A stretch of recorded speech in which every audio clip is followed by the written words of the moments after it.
ये कहानी उन लोगों के लिए है जो अपने जीवन से संतुष्ट नहीं हैं और दूसरों को खुशहाल मानते हैं। इस कहानी को समझने के लिए वीडियो को अंत तक ज़रूर देखें। एक समय की बात है, एक कौवा अपने जीवन से बहुत निराश था। एक दिन वह एक पेड़ की डाली पर बैठे रोने लगा। एक भिक्षु उसी वृक्ष के नीचे बैठे हुए थे। उसी समय कौवे के आंसू की एक बूंद भिक्षु के गाल पर गिरी। भिक्षु ने सिर उठाया और देखा कि एक कौवा रो रहा है। भिक्षु ने यह देखकर उससे पूछा, हे मित्र, तुम्हें क्या हुआ है? तुम क्यों रो रहे हो? तभी कौवा बोला, हे ज्ञानी भिक्षु, मैं अपने जीवन से बहुत परेशान हूँ। मुझसे कोई प्रेम नहीं करता। सब लोग मुझे डांटते हैं और मुझे अपमानित करके दूर करते हैं। मुझे कुछ भी खाने को नहीं देते। सब मेरा तिरस्कार करते हैं। ऐसे लाचार जीवन से तो मृत्यु ही बेहतर है। कौवे के ऐसा कहने पर भिक्षु का हृदय करुणा से भर गया। भिक्षु ने कहा, हे मित्र, हमें अपने परिस्थिति के हिसाब से खुश रहना चाहिए। हमें परमात्मा ने जैसा बनाया है बिल्कुल ठीक बनाया है। लेकिन कौवा भिक्षु की बात को समझ नहीं पाया और उसका रोना जारी रहा। तब भिक्षु ने कहा, हे मित्र, चिंता न करो। मुझसे कहो, तुम क्या बनना चाहते हो?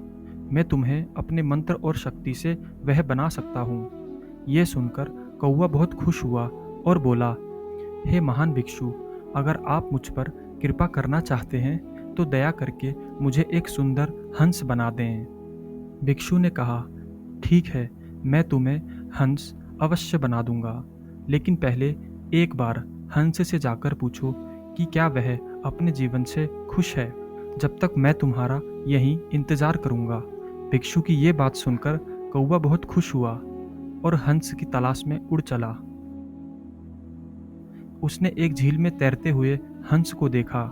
हंस के पास जाकर उसने कहा, तुम कितने सुंदर हो। तुम मोती अथवा तो दूध के समान सफ़ेद हो। हर कोई तुम्हें प्यार करता है। तुम विश्व के सबसे खुशनुमा पक्षी हो। कौवे के ऐसा कहने पर हंस दुखी हृदय से बोला, नहीं मित्र, मैं बिल्कुल भी खुश नहीं हूँ। दुनिया में इतने सुंदर और सजावट से भरे रंग हैं, लेकिन मेरे पास कोई रंग नहीं है। सफ़ेद रंग तो एक उदासीन रंग है। मुझे लगता है कि अगर कोई दुनिया का सबसे खुशनुमा पक्षी है तो वह केवल तोता है। तोता ही सबसे रंगीन और खुशकिस्मत है। कौवा यह सुनकर हंसते हुए वहाँ से उड़ चला और तोते की खोज में निकल गया। बहुत समय खोजने के बाद उसे तोता मिला।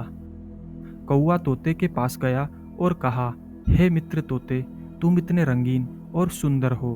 तुम अवश्य ही विश्व के सबसे खुशनुमा पक्षी हो।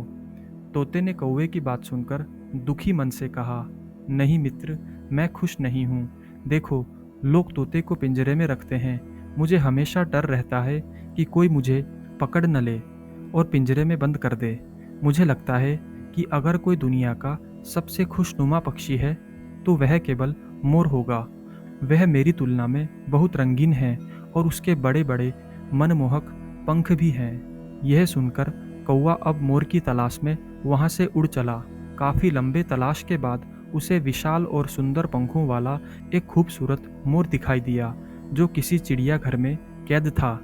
कौवे ने मोर को देखा और कहा, तुम दुनिया के सबसे रंगीन और सुंदर पक्षी हो। तुम्हारे पंख बहुत खूबसूरत हैं। सब लोग तुम्हें प्रेम करते हैं। तुम अवश्य ही दुनिया के सबसे खुशनुमा पक्षी हो। और एक मैं हूँ जिसे कोई प्यार नहीं करता। सब लोग मुझे दूर भगाते हैं। मोर ने उदास होकर उत्तर देते हुए कहा, हे मित्र, मैंने हमेशा सोचा कि मैं दुनिया का सबसे अधिक और सुंदर खुशनुमा पक्षी हूँ, परंतु मेरी सुंदरता के कारण ही मैं इस चिड़ियाघर में कैद होकर रह गया हूँ। जब लोग अपनी सजावटी चीज़ें बनाने के लिए मेरे रंगीन सुंदर पंख को नोचते हैं तो मुझे बहुत तकलीफ होती है।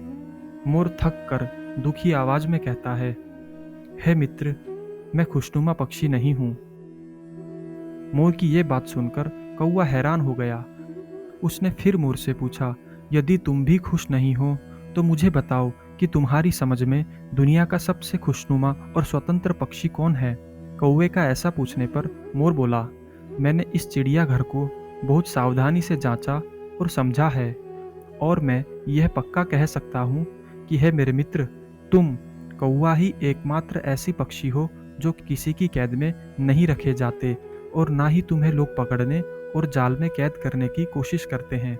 इसलिए है मित्र, पिछले कुछ दिनों से मैं यह सोच रहा था कि काश मैं भी एक कौवा होता, तो मैं भी हर जगह स्वतंत्रता से घूम सकता और ना ही मुझे किसी के द्वारा पकड़े जाने का भय ही रहता।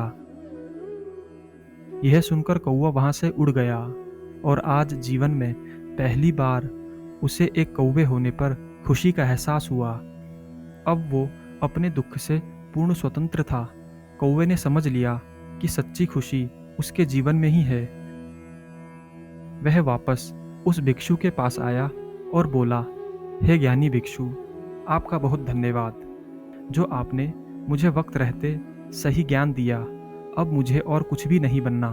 मैं जैसा हूँ बिल्कुल ठीक हूँ। इस बात का अब मुझे पूर्ण एहसास हो गया है। यदि हम अपने जीवन में देखें तो हम पाएंगे कि यह हमारी भी समस्या है। हम अपनी अनावश्यक तुलनाएं दूसरों के साथ करते हैं और फिर उदास हो जाते हैं और उन तुलनाओं से खुद को दोषी ठहराते हैं। हम उन चीज़ों को महत्व नहीं देते जो हमारे पास है और फिर तुलनाओं के जाल में फंसते जाते हैं, जो केवल हमारी दुख और परेशानियों को बढ़ाता है। इसके बजाय कि दूसरों के पास क्या कम या ज़्यादा है, हमें सीखना चाहिए कि जो हमारे पास है हम उसमें खुश रहें और ईश्वर ने हमको जैसा बनाया है वह हमारे लिए बिल्कुल ठीक है। वह व्यक्ति जिसके पास जो कुछ है वह उसमें संतुष्ट है, तो वही दुनिया का सबसे खुश व्यक्ति है। ये शब्द शील कहानियों के अंश हैं। इसको ध्यान से सुनने के लिए धन्यवाद। वीडियो पसंद आई हो तो लाइक और चैनल को सब्सक्राइब ज़रूर करें। हमेशा खुश रहें।